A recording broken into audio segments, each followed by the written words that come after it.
Row, row, row your boat. Everyone, can we sing it together? Get ready? Row, row, row your boat gently down the stream.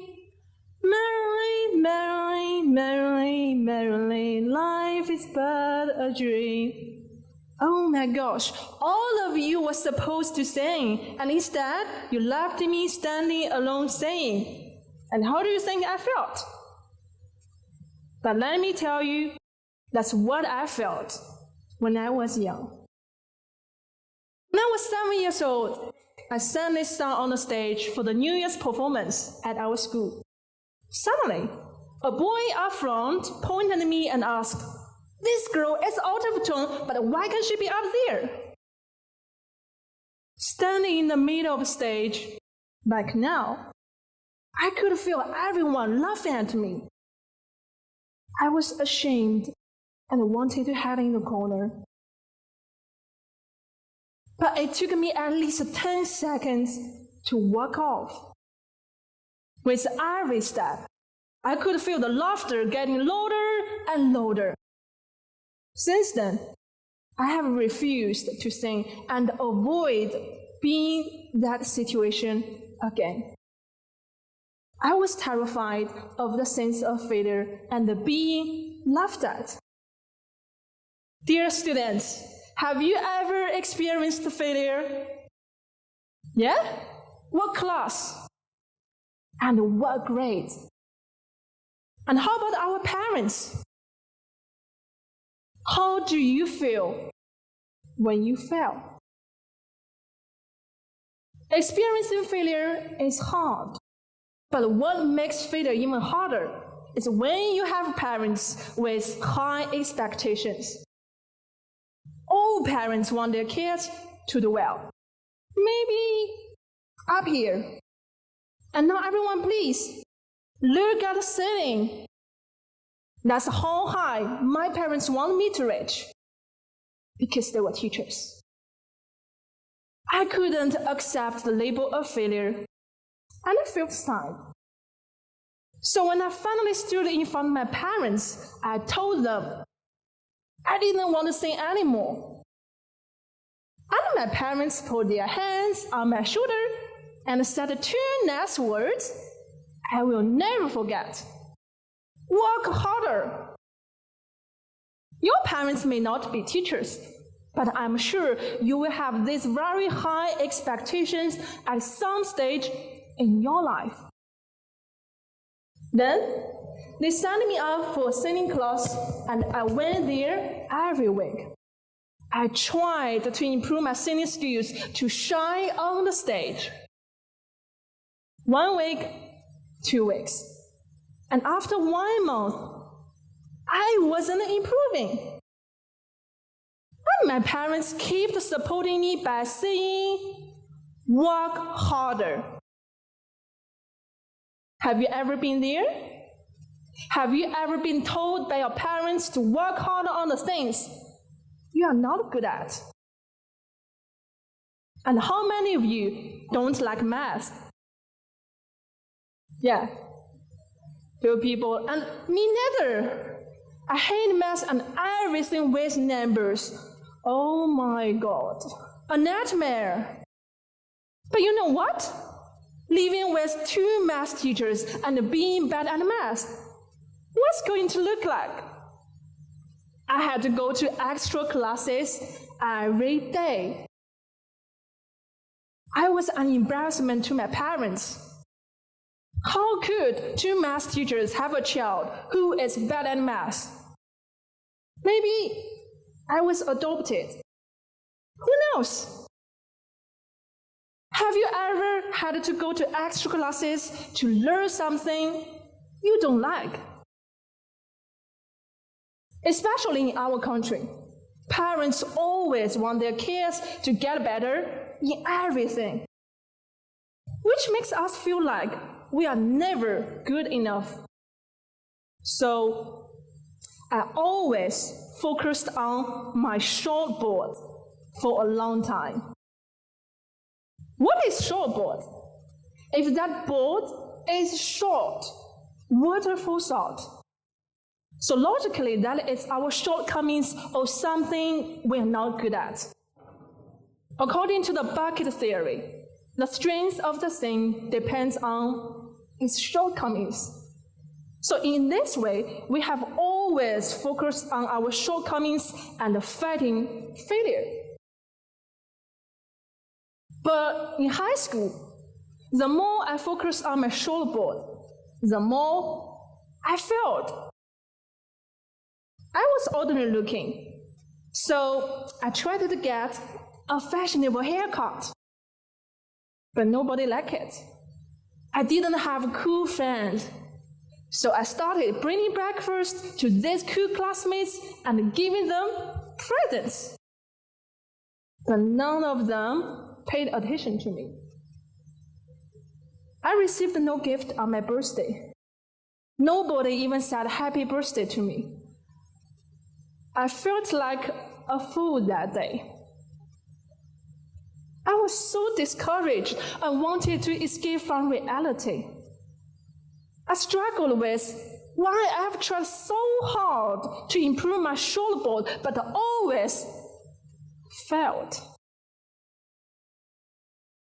I started thinking about, did I pay too much attention to my shortboard, and is that helpful for my growth and makes me happier? Did you notice that focusing too much on our shortboard makes it easy and to lose the confidence and motivation, which are the keys to the success? Psychologist Crowley discovered and proposed the make or break effect. He found that the students who failed to solve problems after several attempts had more self-doubt and frustration, and were less willing to continue to answer questions. So it's easy for us to feel down and sad when we spend so much time and energy improving our shortboard, but have no progress. Then I had an experience that made me really look at my boards. My life took a detour. At age 15, I participated in a speech contest, and I didn't come first or second. I came third. I started feeling like a failure again, until a boy came up to me and said, he thought my speech was sincere and touching, which led him think of his story. I can never forget this sentence. It's just like a lighthouse in the dark. I felt warm, encouraged, and entirely in control of my life. It's the first time somebody had made me focus on what I'm good at, made me focus on my longboard. I had a speaking talent, and I could explore more. That is when a new chapter in my life began. I started to join more speaking competitions, and I gradually got used to standing on a stage, express myself, and became more confident. And the best thing was, when I could bring it all back to my students. Later, I used my speaking experience in my daily teaching and designed a course for young learners to improve their speaking skills. I helped many students stand on the stage, deliver their speeches confidently. And this is seeing my students stand on the big stage. I remember the first day when I started speaking, they were so nervous and their hands were trembling. But look at this picture. What confident faces they have. I won many trophies in the speaking competitions, but those trophies were nothing compared to this one, which was made by my lovely students. Best teacher, Jennifer. Wow, And this certificate, that's the best certificate I've received. I felt a great sense of accomplishment. Instead of fighting with short boards, we have to be aware of our long boards and expand them. So, here comes the question. Focusing on what we are good at is helpful for a positive mindset, which is more likely to be successful. This can be proved by a psychological concept called winner effect, which suggests that when we focus on our long board, it's easier to achieve a small success at the beginning. And when we experience the success, there is a significant increase in confidence.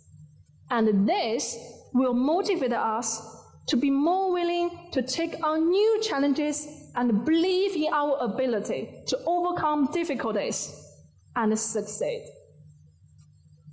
So, how to develop the long board mindset?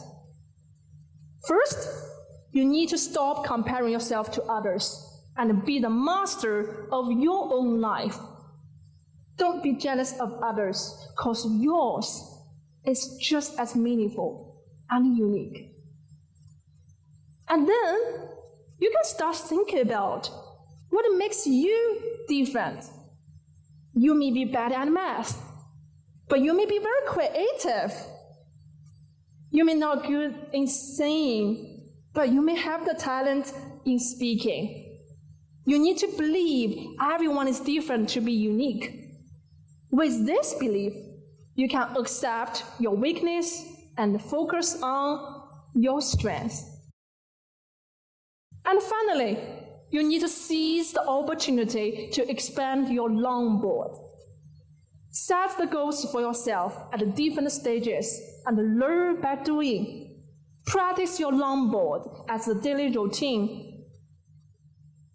And finally, you will get further by using your long board to help others and make this world a better place.